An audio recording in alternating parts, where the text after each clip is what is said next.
那回台湾当然有一个重要的原因，就是也是觉得自己的钱赚够了，可以离开矽谷这样子吧。设定有个理财目标是大概1年总资产这样子，就是你可以用3到4% 提领法则，在台湾就是可以不工作，然后生活的还可以这样，有点低估台北的生活费的开销。不考虑房子之外，一个月花65000块。2个人，一个人。Hello， 大家好，我是 Alice， 欢迎来我的频道。今天的影片呢，想来跟大家讨论一个话题，就是最近在矽谷有越来越多朋友在工作一阵子之后，到底会想要继续留在矽谷吗？还是想搬去其他的城市？想要访问一个也是在矽谷科技业大厂工作的朋友，他在去年2025年的时候决定搬回台湾，然后请他来分享一下这一段心路历程。那我们就欢迎今天的特别来宾，耶！嗨，大家好。想要来跟来宾简单的聊一下，说你在矽谷原本做的是什么工作？为什么会决定想要搬回台湾？我在矽谷本来是做 IC 设计的工作，我本来出国的时候就有不是一直待在那边永久的打算。那最主要的考量，你觉得是什么？我觉得是家人第一个，当然就是多个 factor， 当然就是你要搬离一个地方会有拉力跟推力嘛。矽谷的推力就是台湾的拉力，就是父母，还有我跟另外一半对于地区居住的偏好。我那时候去美国主要是去那边做交换研究，就发现那边的研究环境挺不错的，然后想说就可以去那边念研究所，研究的环境啊，还有经费啊，还有他们的资源也都很多，想要去体验，然后拿个学位这样，后来就顺势就留在那边。那回台湾当然有一个重要的原因，就是也是觉得自己的钱赚够了，可以离开矽谷这样子吧。对，我觉得回台湾就对我身边的一些人比较担心的，可能就是台湾的工作 maybe 工作的环境没有像美国这么的自由。就是美国的话，我的感觉是你把你的任务完成之后，就不太会有人限制说你要每天要做多久，你只要把老板交办的事情跟你自己觉得你明年想不想要拼 promotion， 拼什么绩效，你预期的绩效达成之后，其实不太会有人强迫你要不要待到5点啊、7点啊或8点。然后台湾可能亚洲的文化，有些人会有这样的期待，那就会回到说从美国搬回台湾这个决定，当下你还没有足够多的资产的话，可能就会受限于你必须继续工作，那可能就会被生活比较局限的感觉，因为你平常的时间工时会长一点点。但是你觉得在美国工作了4、5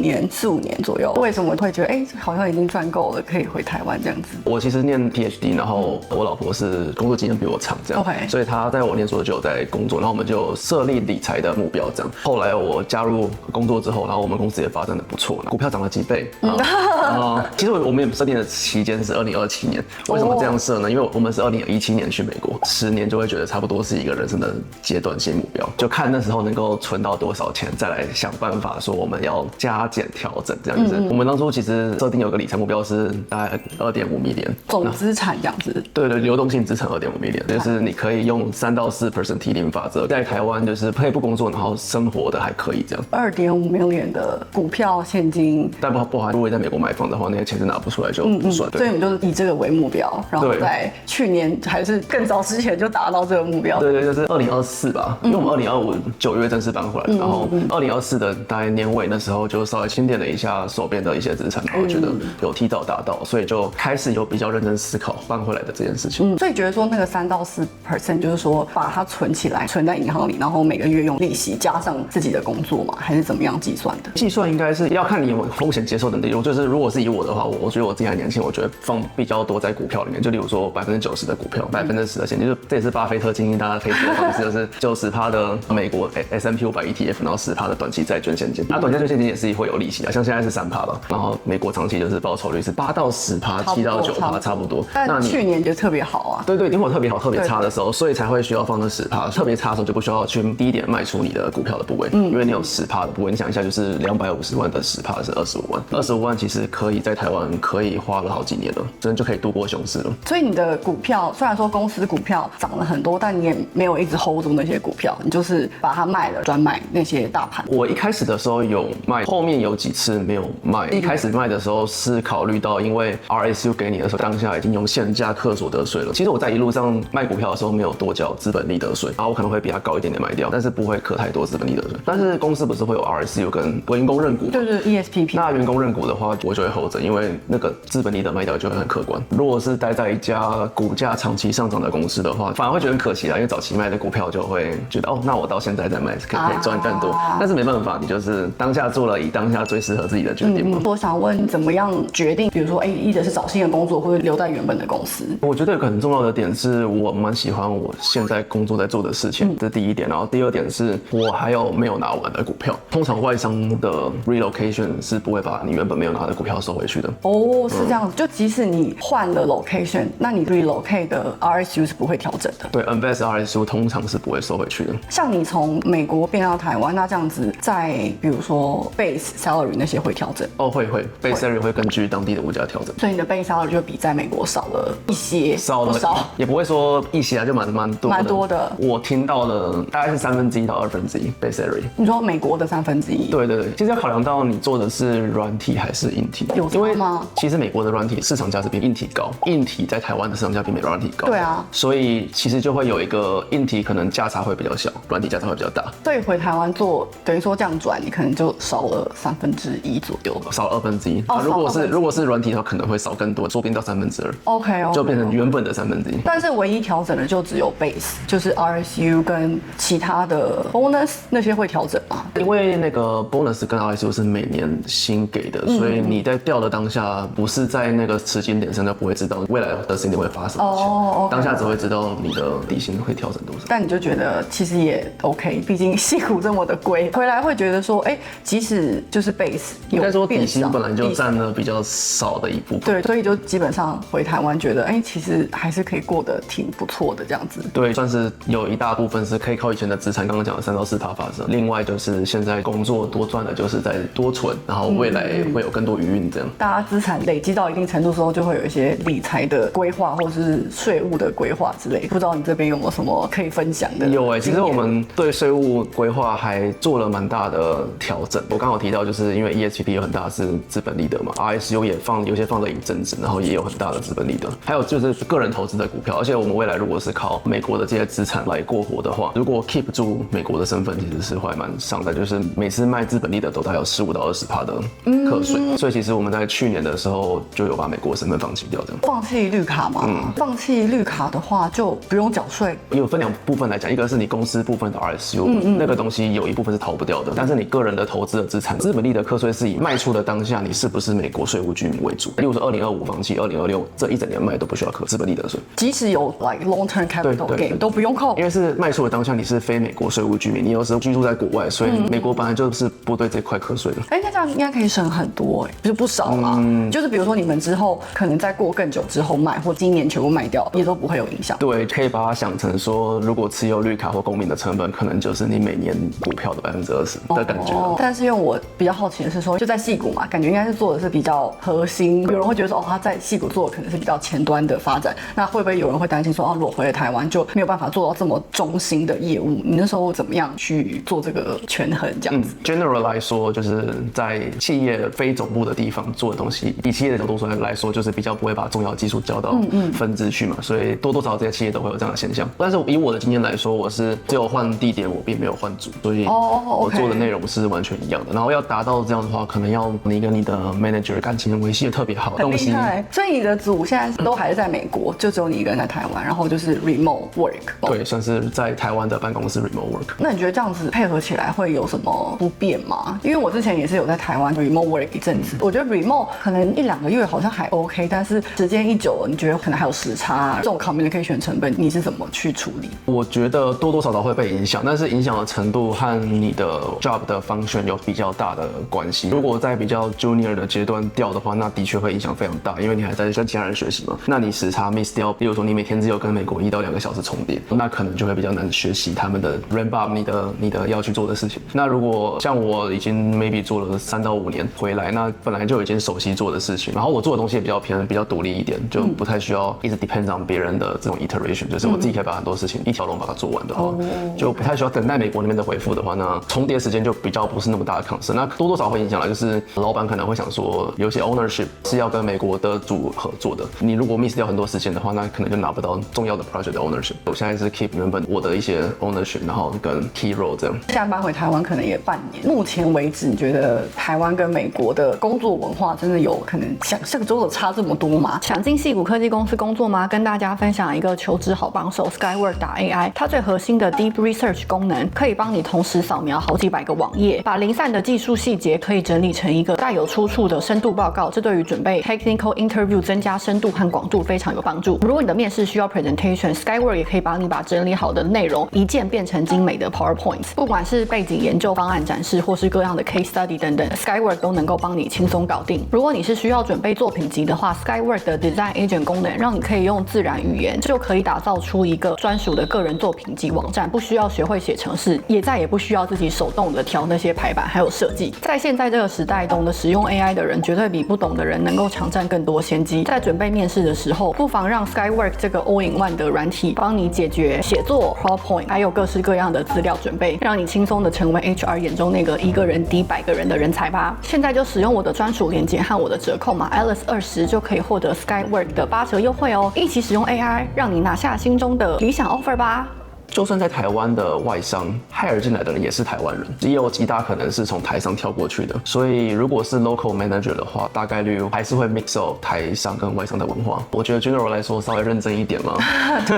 我讲的认真不一定是美国人或是欧洲人不认真，我觉得就是大家都会想要把事情做好，但是就可能认真指的就是 expect 在公司的时间会再多一点。比如说你现在在台湾办公室，你觉得跟美国在办公室的工作，你觉得有什么差别吗？就我刚看到，就是如果是台湾 local team 的话，可能会稍微认真一点之外，我觉得台湾的文化还是同事之间互动会更紧密一点，就是会有社团活动，然后会晚上约吃饭啊。就下班之后，在美国我感觉是同事关系就截止在5点。哦，对，差不多4、5点，就公司很分明这样子啦。对，然后台湾是有机会发展成朋友，看你们的造化个性，这样就是如果聊得来的话，有可能会变成朋友。目前搬回台湾大概半年左右，不管在工作或生活，有没有什么不习惯的事情？我先讲一开始我最害怕的应该就是有2个啦，一个是天气，第2个是有人说会逆文化冲击。可能本来在台湾一阵子，然后搬走，然后再回来，反而被原本熟悉的文化冲击到，是这样吗？对，就印象中的这个已经变了的，或者是我以前只记得它美好的那一部分。再来第2个就是那个逆文化冲击。其实一开始会担心，但我回来之后，对我来说没有太多逆文化冲击，有可能是我的个性比较不在意别人怎么看我，因为在美国可以完全就是做自己，大家不会在意你做什么事。台湾的话可能会长辈们或者是同辈们可能会就会说你应该要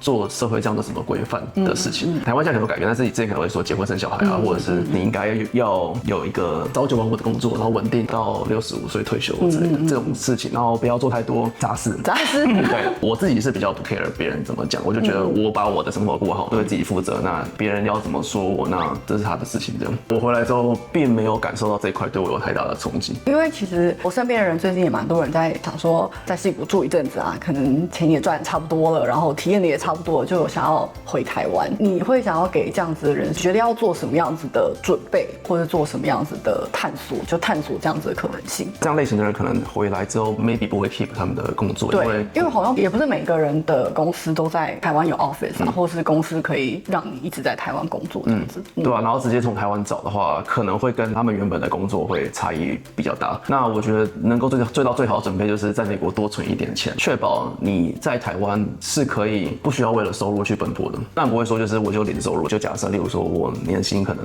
不用到100万，可能我赚50、60万，然后靠这些原本的资产就可以达到不错的生活，那我就可以赚钱去做我想要做的事。等于说还是要钱要存够。对，我觉得钱要多存一点，然后我觉得要抓 buffer， 因为其实当初我回来的时候有点低估台北的生活费的开销。哦，是吗？就我现在个人是不考虑房子之外，一个月花65000块，不考虑房子跟旅游之外，一个月花65000块，就是吃饭，然后生活费、娱乐费。2个人？1个人。1个人？就是以前我可能觉得学生时代的时候，一个月1万多就够了。我想说，那我抓个3、4万很合理吧？然后就回来发现，没有，就是其实有蛮多突然的开销，例如说你朋友婚礼要包红包，突然要买衣服，突然要买手机什么之类的。6万5蛮多的耶，而且还说不包括住房贷或者房租那些另外算。我觉得6万5可能是我的上限啊，平常的月份可能是5万。那也蛮多的。能要抓个，例如说6万5，然后加房贷10万，我觉得要很舒适的生活，可能要预期1个月25万，可能大概要差不多250万、300万美金。这个样的话，其实就可以 cover 掉你大概这样的开销的。所以你现在的资产，即使你不工作，你觉得你也可以在台湾过得还不错这样子。哦，对，之前是有稍微算，然后因为有超过一些，所以算是有 buffer。所以我说意思就是说，不要抓得太紧，把自己未来限缩了，然后急着回来。你可以想一下，就是再多大概1-2年，再努力一下，可能可以在台北的消费可以升级这样。哦，所以你目前的投资也是会买大盘，就把它放一段时间之后再卖掉这样。对，可以分享一下，就是我在美国的钱，我就是放在美国去做长期投资，尽量以指数分散化为原则。我就有时候会手痒，就是稍微在景气过热的时候，会稍微调低一下，不是100%股票的部位，可能就变80、70、60，然后会加入一些债券跟黄金来抵消波动，就是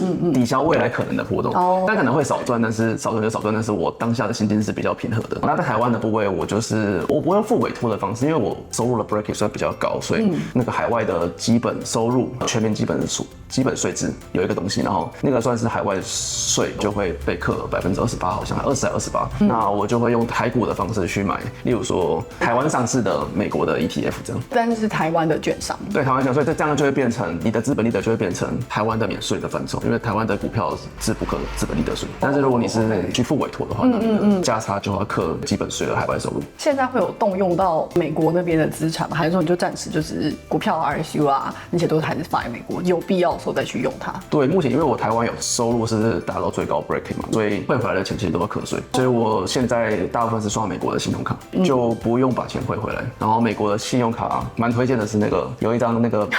BOA 的，有一张我没有拿到任何好处，但是这样真的很不错，就是抓外币会有3倍的阿拉斯加里程回馈，然后这阿拉斯加里程价值是蛮好的，可以换到台湾、日本来回机票，所以对面去日本滑雪都可以用这个里程来 cover， 你等于在台湾的消费都有5到6%的回馈 ，anything， 然后又没有海外交易手续费，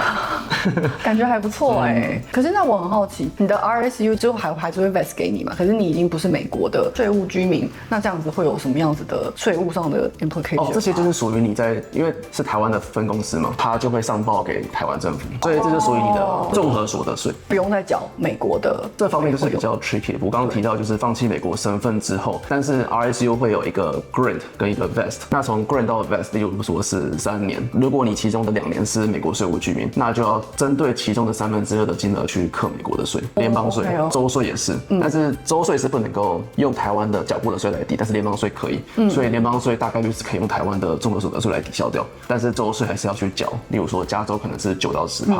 然后的2/3，那你就要缴这个金额的6%。即使离开美国，虽然不是税务居民，但是还是要报税。对，还是要报税。然后之后真的可以脱离美国关系，是从已经脱离税务居民，然后在台湾的 refresher， 这个就可以完全不用被美国课税。你算是在台湾读大学，然后去美国念博士嘛？你会还是鼓励大家去美国念书吗？你会鼓励大家去追寻什么样子的机会？那你觉得想要做这件事的话，会需要做什么样子的准备？我觉得要出国，不管是念书或工作，最重要的还是动机，就是为什么去。就我先讲一个最近听到的一些小故事。台湾的朋友问我说，为什么要从美国搬回来？然后我就说，那个台北的生活很多彩多姿，很有趣啊。可能之前在矽谷晚上没有什么